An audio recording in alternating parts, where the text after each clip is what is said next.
Noite a todos os irmãos, que a paz do nosso Senhor Jesus Cristo esteja com cada um.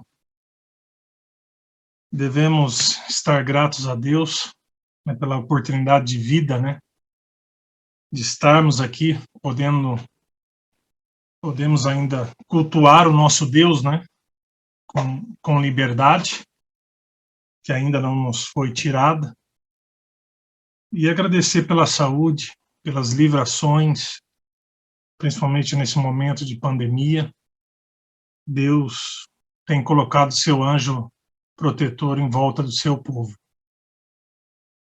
Nós iremos, nessa noite, agradecidos a Deus e conduzidos pelo Espírito Santo, vamos falar de um assunto que já é conhecido dos irmãos, mas é sempre bom estar relembrando,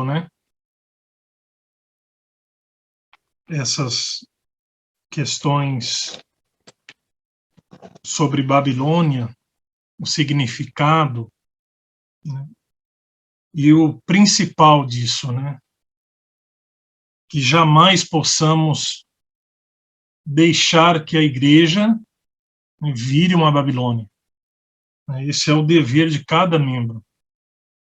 Não podemos de maneira nenhuma.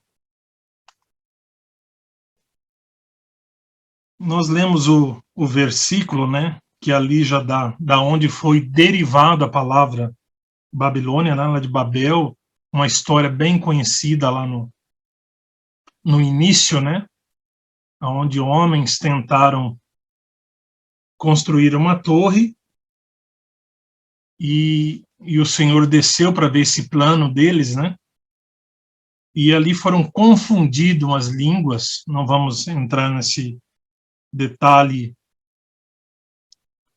histórico, do que a Bíblia narra. Simplesmente houve uma confusão, E ali os anjos ficavam, quando um pediu o cal, o betume, o outro trazia pedra, então houve uma confusão e os planos foram retirados, porque não era vontade de Deus. Então surge aí o derivado de Babilônia, Na Sagrada Escritura, principalmente no livro de Apocalipse, traz algumas referências sobre Babilônia, sobre essa confusão. E nós iremos ver essa noite dois significados para essa palavra. Primeiro, lá em Apocalipse, no capítulo 14, um versículo bem conhecido ali, a mensagem do segundo anjo, em que diz: e outro anjo seguiu dizendo: caiu Babilônia, aquela grande cidade que a todas as nações de beber o vinho da ira da sua prostituição. Iremos ver o significado também deste vinho. Ou seja, o que Deus mandava a sua mensagem para o seu povo era que todos os erros, toda a confusão, que havia reinado, principalmente na Idade Média, estava caindo. Nós sabemos em Atos que a restauração de todas as coisas, principalmente da verdade, ela tem que ocorrer. E os erros,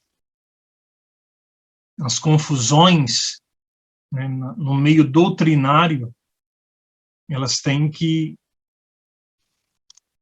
acabar para o povo de Deus, para o remanescente.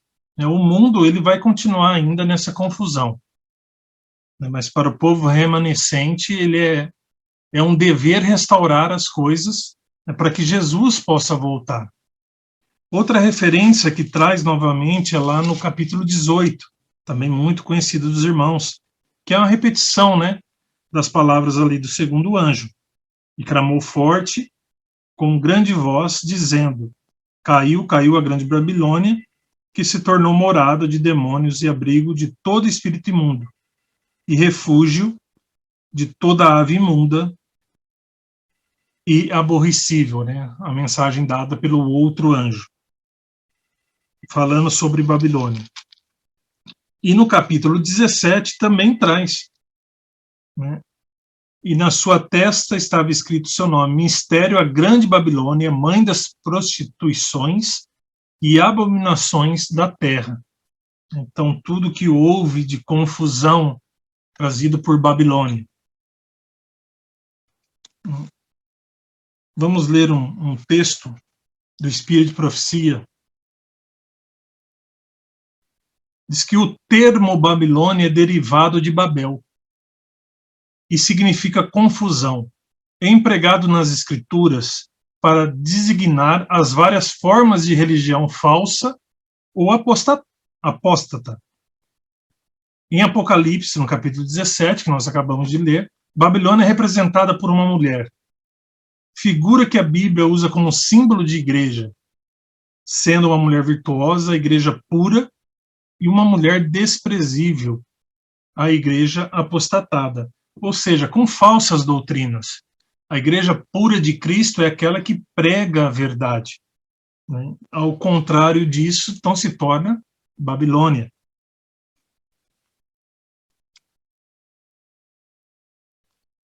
Só que o significado também de Babilônia não é só no sentido de doutrina, né? Não se refere somente às doutrinas bíblicas, os ensinos bíblicos, né? Os enganos que foram através dos séculos.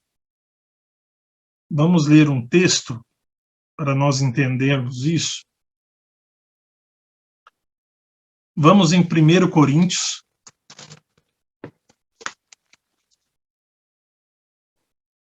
Como nós vamos ver aqui, que Babilônia não serve somente o significado de erros doutrinários. 1 Coríntios, no capítulo 14.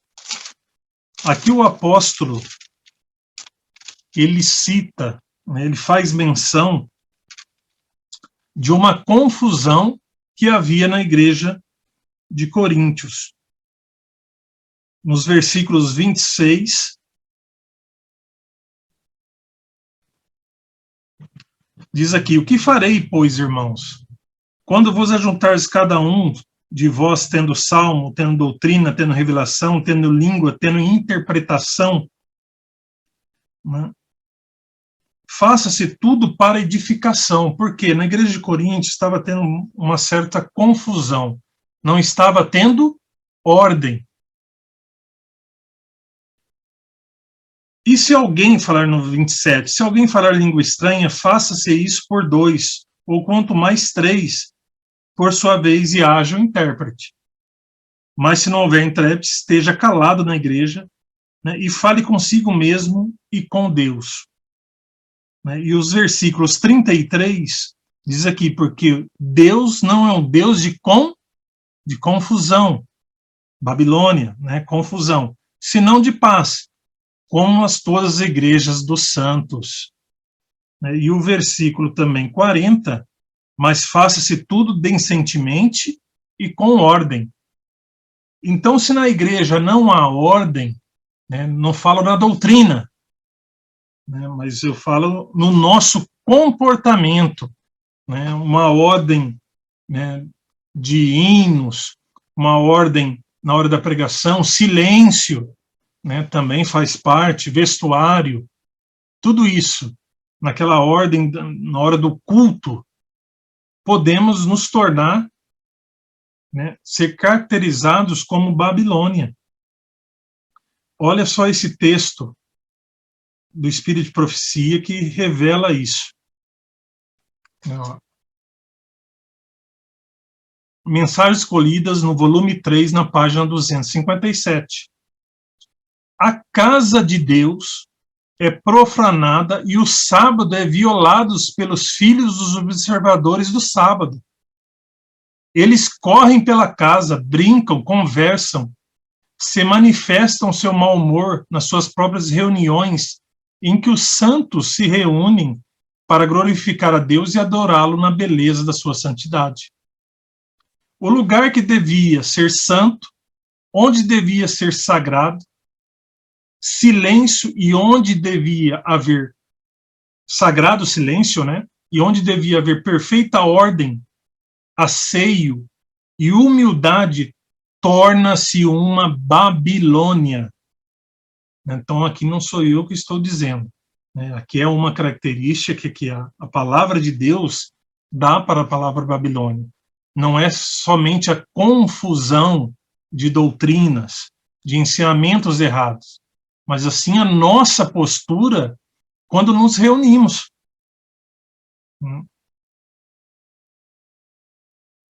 Torna-se uma Babilônia, e em lugar reina a confusão, desordem e desleixo, ou seja, o que aconteceu em Babel, né? O que houve lá? Uma confusão, e que não atingiram o seu objetivo, né? Um objetivo que era totalmente errado, né? Por isso que houve a intervenção divina, né? Mas num culto, nós não podemos deixar isso acontecer, virar uma confusão, porque é um culto ao nosso Deus, né? Uma reunião que deve ser santificada ao nosso Deus.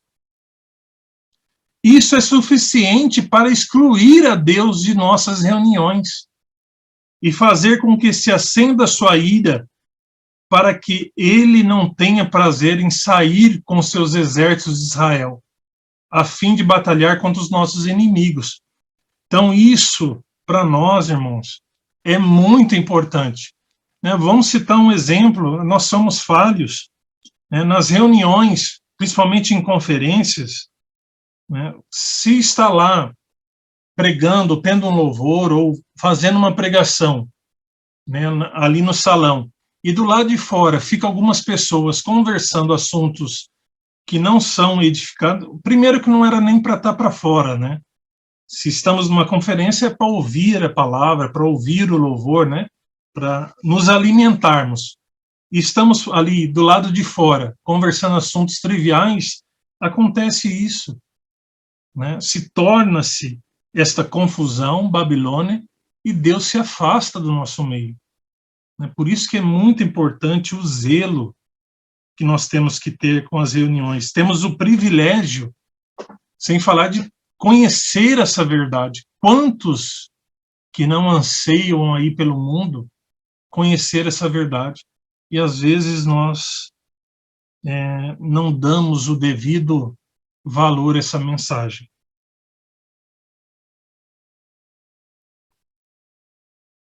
Vamos falar um pouco dos dias atuais, né? Vamos partir mais para essa característica de doutrina, né? Do que vem acontecendo em nosso meio. A profeta do Senhor aqui, ela traz um texto que eu meditei muito nele. Diz que quando ensinadores fiéis expõem a palavra de Deus, levantam-se homens de saber, pastores que professam compreender as Escrituras e denunciam a doutrina sã como heresia. Isso é uma verdade. Desviando assim os inquiridores da verdade. Não fosse o caso de se achar o mundo fatalmente embriagado com o vinho de Babilônia, multidões seriam convencidas e convertidas pelas verdades claras e penetrantes da palavra de Deus. Mas a fé religiosa parece tão confusa, tão discordante, que o povo não sabe o que crer como verdade. Isso é para nossos dias, é o que acontece hoje. Num mundo aí que se diz,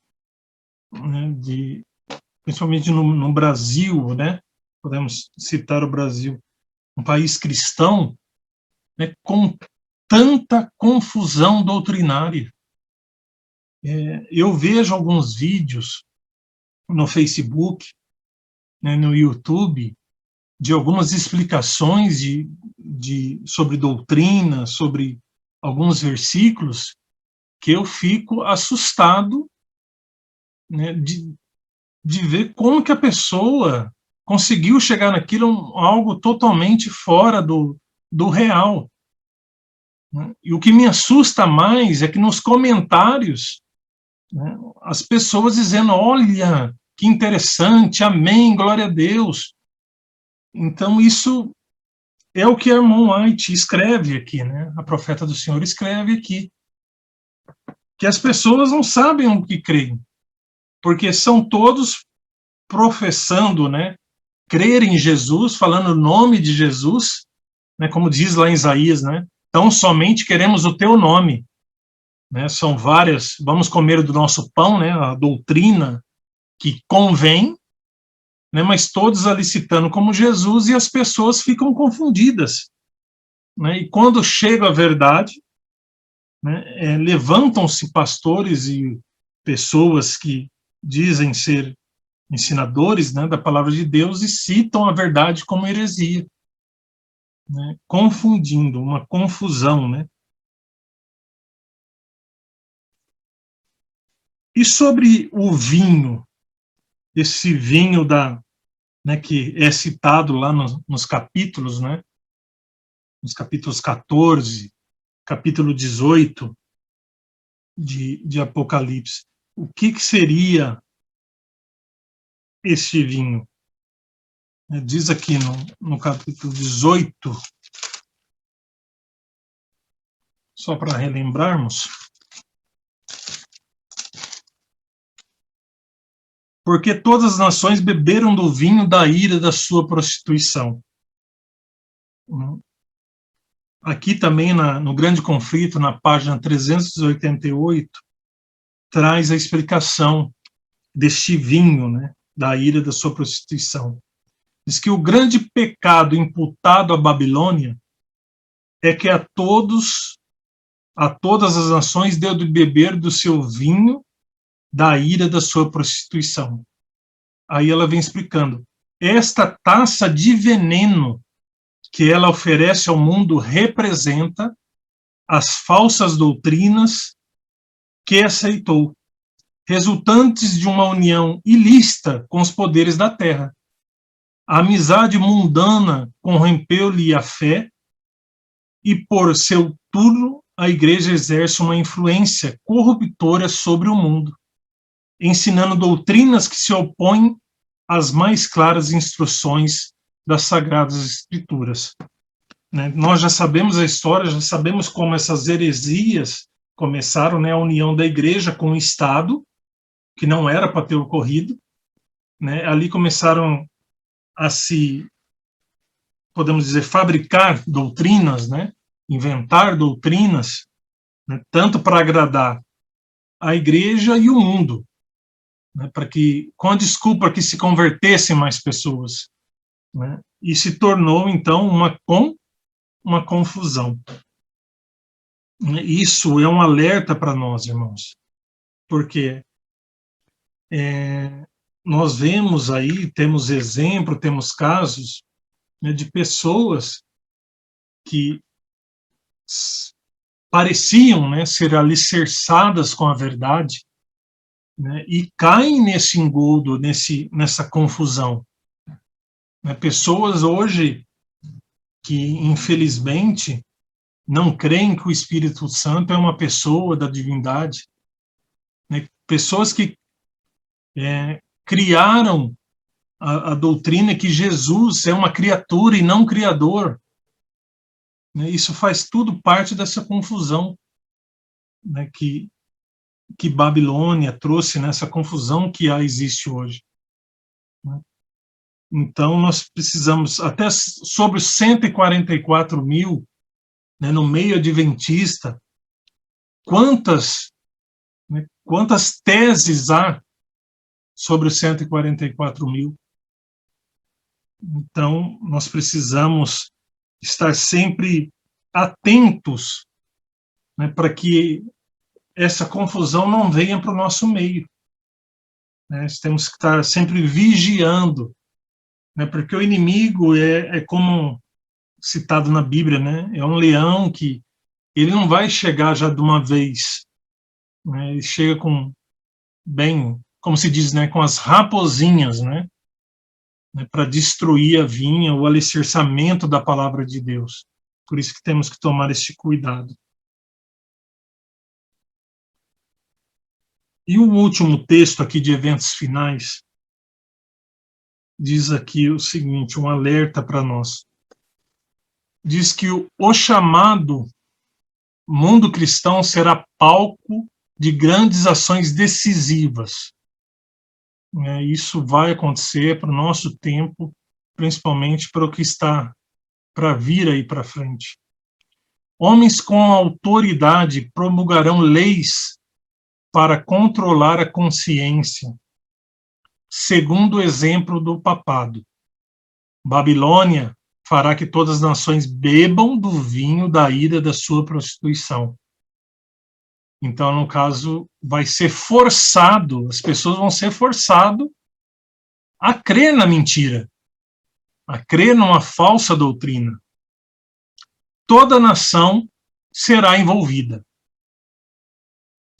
Haverá um laço de união universal, uma grande harmonia, uma confederação de forças satânicas, e oferecem à besta o poder e autoridade que possuem.